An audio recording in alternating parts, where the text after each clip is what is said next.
হুসাইন, হ্যাঁ। তোমার বইয়ের থেকে একটি গল্প বলো। ওকে, আমার গল্পের নাম হচ্ছে ঘাস ফড়িং আর পিঁপড়ার গল্প। আচ্ছা। শরতের এক দুপুর, চারপাশে রোদ ঝলমল করছে। তখন একটি ঘাস ফড়িং তিরিং বিরিং করে খেলা করছিল। ঘাস ফড়িংটি দেখতে পেল রোদের মধ্যে একটি পিঁপড়া বড় একটা বোঝা টেনে নিয়ে যাচ্ছে। ঘাস ফড়িংটি জিজ্ঞাসা করলো, এই রোদের মধ্যে কি করছো তুমি? এই রোদের মধ্যে কি করছো তুমি?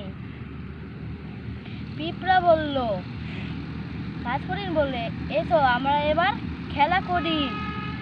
পিঁপড়া বলল, না ভাই, আমার অনেক কাজ। ঘাস ফড়িং বলল, কি কাজ তোমার? পিঁপড়া বলল, শীঘ্রই শীতকাল আসতে যাচ্ছে, তখন আমি ঘর থেকে বের হতে পারবো না, তাই গরমকাল থাকতেই খাবার সঞ্চয় করছি। পিঁপড়া বলল। ঘাস ফড়িং বলল, শীতকাল আসতে অনেক দিন বাকি। ঘাস ফড়িং বলল, এসো আমরা খেলা করি। পিঁপড়া বলল, না ভাই, আমি আমার কাজ করি, তুমি তোমার কাজ করো। ঘাস ফড়িং ভাবলো, পিঁপড়াটা তো খুব বোকা। এই ভেবে সে তিরিং বিরিং করে খেলা করতে লাগলো। দেখতে দেখতে শীতকাল চলে এলো। চারপাশে কুয়াশায় ভরে গেল।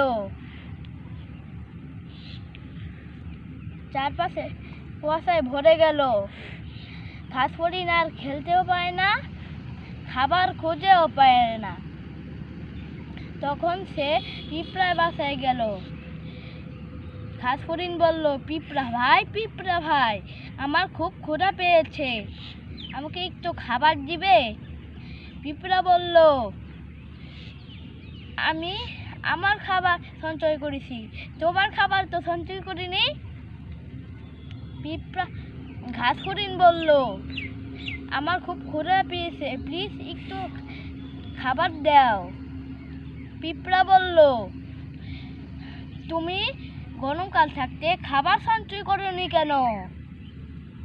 ফড়িং বলল, গরমকাল থাকতে আমি তিরিং বিরিং করে খেলা করে বেরিয়েছি আর খাবার খেয়ে বেরিয়েছি। পিঁপড়া বলল, এবার তুমি নেচে বেড়াও, সময়ের কাজ সময় না করলে কষ্ট তো তোমাকে পেতেই হবে। আল্লাহ হাফেজ। শেষ হয়ে গেছে গল্পটা তোমার? হ্যাঁ, খুব সুন্দর হয়েছে। এই জন্য সময়ের কাজ সময়েই করতে করতে হবে, তাই না? হ্যাঁ। হুম।